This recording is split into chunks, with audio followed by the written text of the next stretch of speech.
Gimana kondisi terminal Pondok Pinang saat ini, Mas?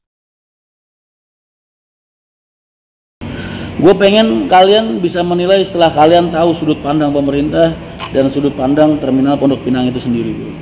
Jadi gue sendiri pribadi, direktur operasional ya, yang tahu jelas seperti apa sejarah mereka semua ibaratnya.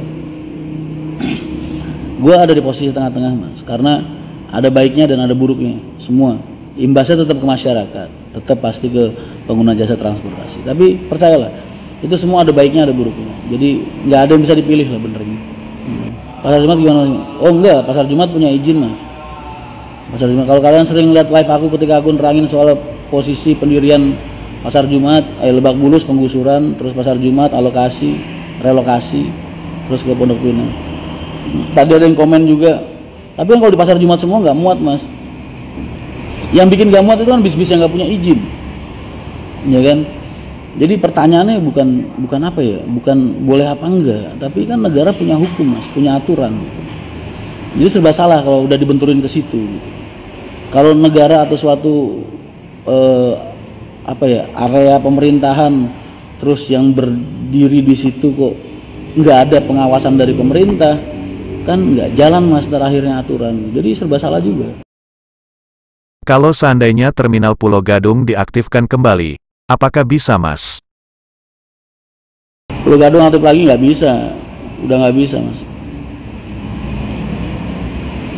Yang masih bisa diperjuangkan tuh benernya Rawamangun, benernya ya kalau pemerintah DKI mau Rawamangun. Tapi jadikan seperti Grogol, hit and run bahasanya, stop and go, bukan buat penampungan, tapi ambil penumpang berangkat.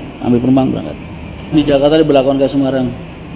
Pertanyaannya jangan ke agen, jangan ke perusahaan, Mas. Penumpangnya mau nggak?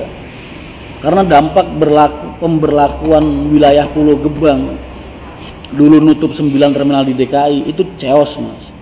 Chaos gitu.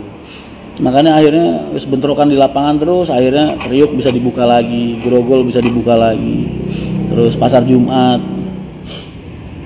Dan imbas dari kerasnya, kakunya pemerintah pada saat itu, jadi banyak dan marak agen-agen bayangan di Jabodetabek.